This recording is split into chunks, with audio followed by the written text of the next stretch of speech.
excited to be here with Andrew Allen. Thanks for having me. Thank you for coming. First off, you're a true Canadian boy. All the videos that I've seen, everything, you're really down to earth. I want to know, how is it that with a talent just like yours, you stay so grounded? Wow. Well, thanks first for saying that it's a good talent. Definitely it's the people in my life that have been about trying to get to this superstar status or to try and make tons and tons of money, just about being able to do what I love doing. You know, I don't think it'll matter where I end up getting to. I hope and I do think that I'll just always live with my family and friends and stuff and love to hang out in the small town that I came from. Some of your songs, you bring out different Canadian locations. English Bay, for instance. Yeah. Is it safe to say that's one of your favorite spots? Yeah, I lived here in Vancouver for only about a year, and I wish it was longer. But when I was here, I was kind of right out of money, had nothing else to do, and so I used to head down to English Bay and just sit and watch the ships come in and watch the waves come in and just kind of enjoy life. And that was really a good place for me. And there's a bit of a funny connection here. Okay. I was taking a look at your YouTube page. Yeah. And you wrote a song about the volcanic ash. Yeah. You were stuck in Calgary Airport. Yeah. Heading to the UK. And I was stuck at the same time. Really? Yeah. And where were you stuck at? I was Calgary? stuck in the Calgary Airport. No way. Yeah. So it turns out we were there at the same time. That's really funny. Yeah, I couldn't believe it. But I'm gonna check this on my video and see if you're in any of it. Yeah. I did a lot of videotaping of people just I was living there like for a year. Right. So it was kind of like being home even though I was stuck in an airport.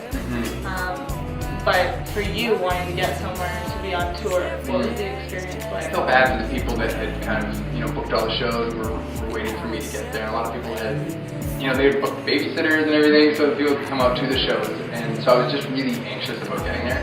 And I think the only frustrating thing for me was just the not knowing when it was going to take place. Because it's sort of like, you're stuck in an airport, and if you're not going there for a wedding, it was just for my own personal shows. And so it was just disappointing to people that I knew could probably come to another show once I finally got there. So I actually kind of had fun in the airport, because I was one of the, there was a handful of people that were still quite positive, but there was a lot of people that were pretty not positive. There were, yeah. And so, I didn't really have anything to be that upset about, and WestJet was super cool, even though we didn't even fly with them, and they gave us milking lunch and stuff. We're like, why? Yeah. So it was great. It was just, it's kind of fun. It seems like when, there's like a fire, which is bad. Fire is never good, but there's like a fire and all the neighborhood comes outside and you actually meet all your neighbors. Yeah. So I was like, this is kind of fun. Good. I'm glad to hear your side of it because that's sort of how I felt. But there was also a lot of negativity going around. Yeah, there were some pretty bummed out people. Yeah. Seeing as you wrote a song about it, do you always have a pen and paper on you? I definitely have something. Usually, what I've been using a lot lately because I've been writing this new album, and it's sort of like, and my producer uses it all the time, and almost all the producers I've worked with, and it's just like your iPhone.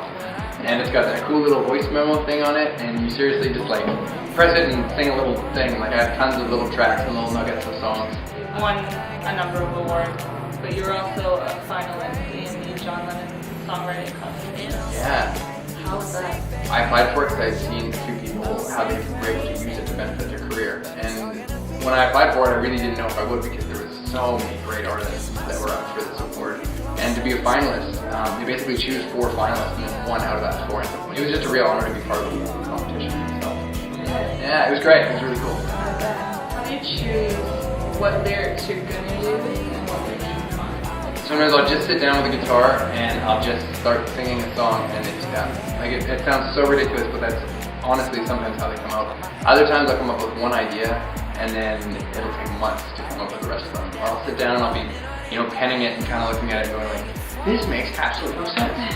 And so I have to go back, and find out which words sing better than others and which words make more sense. And if you sing something and it, obviously comes across as a different word, then you don't want to sing that word. Right. So there's a lot of different variables that come into play when you're trying to decide on which words stay in the song. Do you ever have trouble remembering your own lyrics? Yes.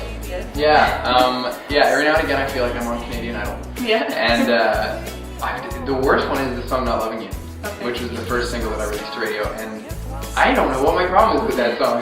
There was a whole stint there in the summer where I forgot it at like 6 shows in a row.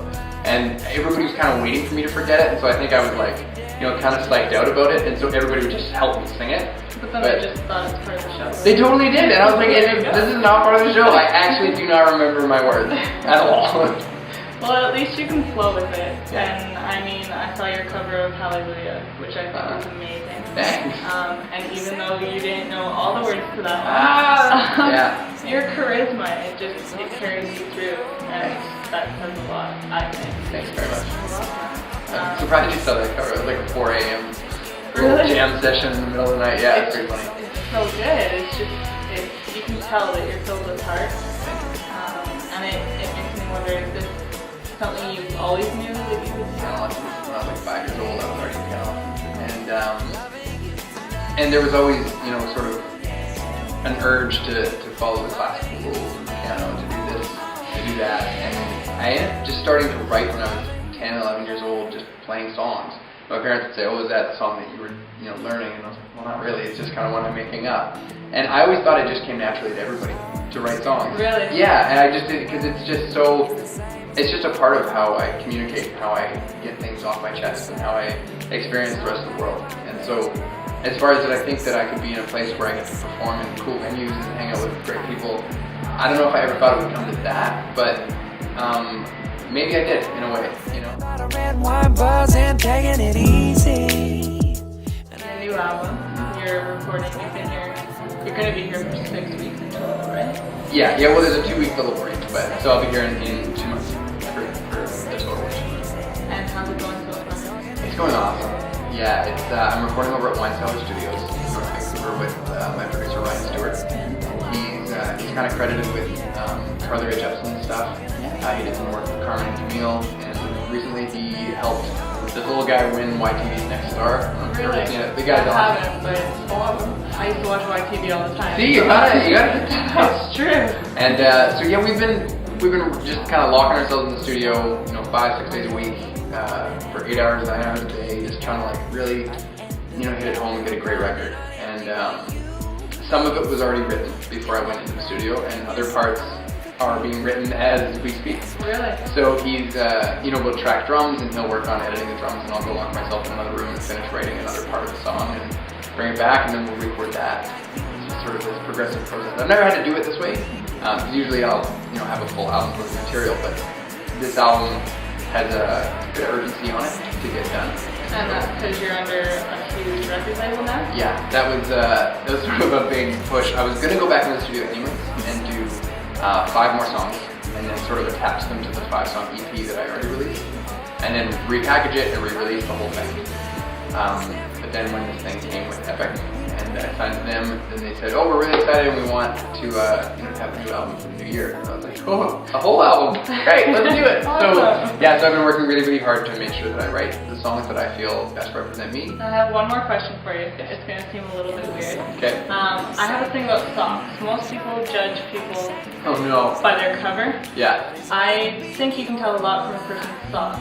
So I'm wondering if you can show me. I am so conscious about my socks, and Really? today especially, I was like, Why? I am not gonna wear my dark socks. I want to wear my white socks. Okay. And then I didn't put them on because I was like, no, I'll wear my dark ones because they're warmer. Fair enough. Yeah.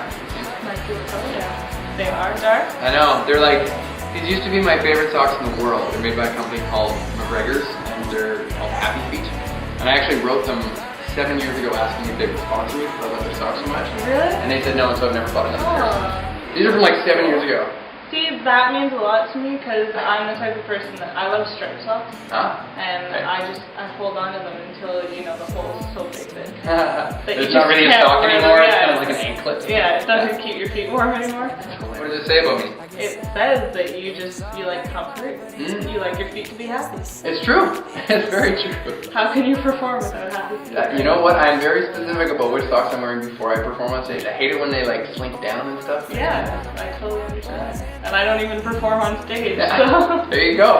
And they both match, right? Oh yeah, absolutely. They have to. Do they? Yeah, yeah, and the seams have to be in the same place. And you know how like sometimes socks are like the same sock, but one of them's a bit longer? Yeah. Yeah, not cool. No. I hate that. No, they're gone. I can't have them. Alright. Yeah. Cool. Thank you very much. You're very welcome. It was so nice to meet you. Nice to meet you. Thank you. I'm just getting to know ya, but it's all gonna be alright.